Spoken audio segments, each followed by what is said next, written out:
Hello student, मैं हूं कन्हैया यादव और आप देख रहे हैं physics 369 the key to concepts.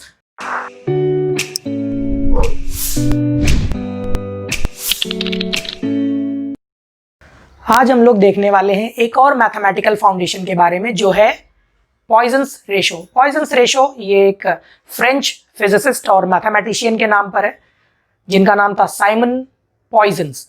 तो उन्होंने क्या किया, उन्होंने किसी मटेरियल की फ्लेक्सिबिलिटी या उसकी स्ट्रेचिंग प्रॉपर्टी को ध्यान में रखते हुए ये एक मैथमेटिकल मॉडल या मैथमेटिकल फाउंडेशन डेवलप किया, जिसकी मदद से हम मटेरियल को चेक कर सकते हैं कि वो कितना ज़्यादा फ्लेक्सिबल है। ये नंबर एक्चुअली ये रिप्रेजेंट करता है कि मटेरियल कितना ज़्यादा फ्लेक्सिबल है। So how does it make sense? Poisson's ratio जो होता है वो लेटरल स्ट्रेन और लॉन्जिट्यूडिनल स्ट्रेन का रेशो के रूप में दिया जाता है। So what is lateral strain? हमने एक पहले वीडियो में देखा था कि किसी भी एक वायर या एक मेटल रॉड को अगर हम स्ट्रेच करेंगे बाहर की तरफ, तो उसके जो परपेंडिकुलर है उसका जो थिकनेस है वो कम हो जाती है। मटेरियल लंबा तो हो जाता है पहले के कंपैरिजन में, लेकिन पहले के मुकाबले पतला हो जाता है। Now you can see clearly कि किस तरीके से मटेरियल, पहले उसकी विड्थ थी कुछ तो W, एक आर्बिट्ररी नंबर है जो खींचने के बाद चेंज होकर एक अलग वैल्यू में कन्वर्ट हो चुकी है। नाउ आई कैन से कि पुराने W और नए W में चेंज कितना हुआ है। सो अगर मैं यहाँ पे एक इमेजिनरी ओरिजिनल डायग्राम बनाऊं, तो इस ओरिजिनल डायग्राम के कंपैरिजन में छोटा वाला डायग्राम जो है वो थोड़ा सा पतला है, जिस पर लंबा है, जिससे हम ये कंसीडर कर सकते हैं कि थिकनेस कम हुई है। और ये थिकनेस कितनी कम हुई है? सो ये जो पार्ट गायब हो गया है, इस पार्ट को हम कहेंगे DW, और simply we are writing it small w, जहां पे पुराना वाला थिकनेस था कैपिटल W।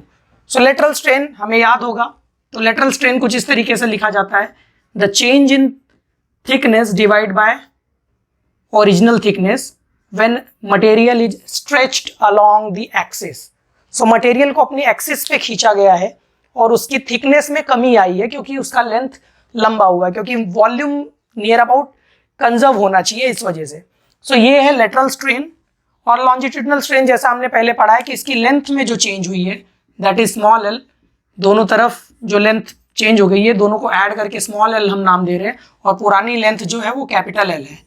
सो ये स्मॉल l और कैपिटल L जो है, इन दोनों का जो रेशो है, इनको हम कह रहे थे longitudinal strain. So we can write it like small w divide by capital W divide by small l upon capital L। और ये हमारा रेशो जो है पॉइजन्स रेशो के नाम से जाना जाता है, जहां ऊपर लेटरल स्ट्रेन है और नीचे लॉन्जिट्यूडिनल स्ट्रेन है। ये क्वांटिटी डायमेंशनलेस है बिकॉज स्ट्रेन को कोई डायमेंशन नहीं होता। सो दो डायमेंशनलेस क्वांटिटी को अगर डिवाइड करेंगे तो एक प्योर नंबर आता है। So Poisson's ratio is just a number which is very useful. अब ये यूजफुल क्यों है? क्योंकि जब एक्सपेरिमेंट्स किए गए पॉइजन्स द्वारा और उन्होंने पता किया कि अलग अलग मटेरियल का ये पॉइजन्स रेशो कितना है, तो उन्होंने देखा कि for every material Poisson's ratio की कोई पर्टिकुलर वैल्यू आती है। और उन्होंने कई वैरायटी ऑफ मटेरियल पे ये चीज़ें ट्राई करके देखी, और उन्होंने पाया कि इस पॉइजन्स रेशो की जो वैल्यू है वो वैल्यू मिनिमम -1 और मैक्सिमम 0.5, दैट मीन्स हाफ तक रेंज करती थी, जिसको हम लोग मैथमेटिकली लिख सकते हैं कि सिग्मा जो है हमारा वो 0.5 तक पर -1 से ज़्यादा, this sigma is ranging from -1 to +0.5।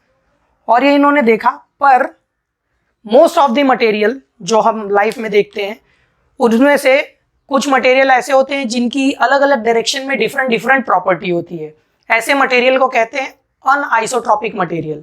पर कुछ मटेरियल होते हैं जिनकी प्रॉपर्टी उनके लेंथ, विड्थ और थिकनेस के अलॉन्ग चेंज नहीं होती। ऐसे मटेरियल को हम लोग कहते हैं आइसोट्रॉपिक मटेरियल। सो उन्होंने देखा कि ये -1 से लेके 0 तक जो सिग्मा की वैल्यू है, फ्रॉम -1 टू 0, ये मोस्टली ऐसे मटेरियल पे थी जो अनआइसोट्रॉपिक मटेरियल थे। पर 0 से लेके 0.5 तक आइसोट्रॉपिक मटेरियल्स पे आया। सो पॉइजन्स रेशियो का वैल्यू -1 से 0 अनआइसोट्रॉपिक के लिए है, जिसपे हम क्लियरली फोकस नहीं करने वाले फॉर सिलेबस। 0.5 तक 0 से लेकर जो वैल्यू होती है पॉइजन्स रेशियो की, उस पर हम मेनली फोकस करने वाले हैं। Most of the thing in our life, mostly जो हम मेटल्स की बात करते हैं, मेटल्स का पॉइजन्स रेशियो रेंज करता है दो वैल्यूज के बीच, वो है 0.25 मोस्ट ऑफ द मेटल, कुछ मेटल्स होंगे इस रेंज के बाहर से, सिग्मा 0.35 तक मेटल्स होते हैं जो रेंज करते हैं सिग्मा की value. So we can clearly see कि कुछ मटेरियल्स का पॉइजन्स रेशियो बहुत छोटा है और कुछ का बहुत बड़ा है। अब कुछ मटेरियल जो बहुत ज़्यादा स्ट्रेचेबल होते हैं, उनका पॉइजन्स रेशियो 0.5 के बहुत ही क्लोज होता है।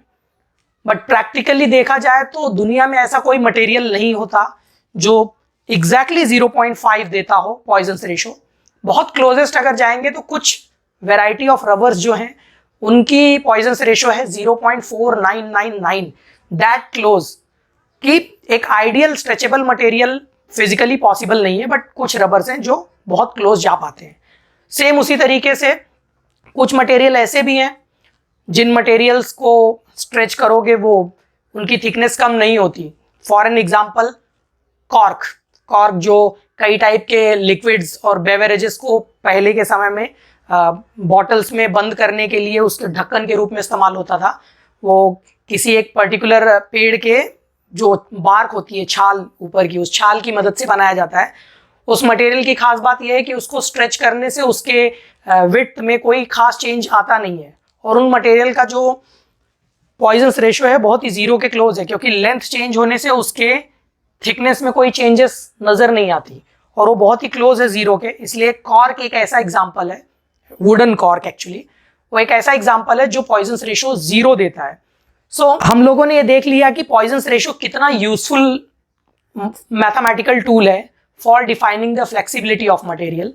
That is why it is very useful to use in mechanical properties of material, such as in engineering. जब हम कोई अलग अलग प्रोडक्ट बना रहे होते हैं, मटेरियल्स का इस्तेमाल करते हैं, तो वहाँ पॉइजन्स रेशियो एक बहुत ही बड़ा डिफाइनिंग फैक्टर होता है in terms of flexibility. So this is it about Poisson's ratio, और ऐसे ही कंसेप्चुअल वीडियोस को देखते रहने के लिए स्टे कनेक्टेड विथ अस।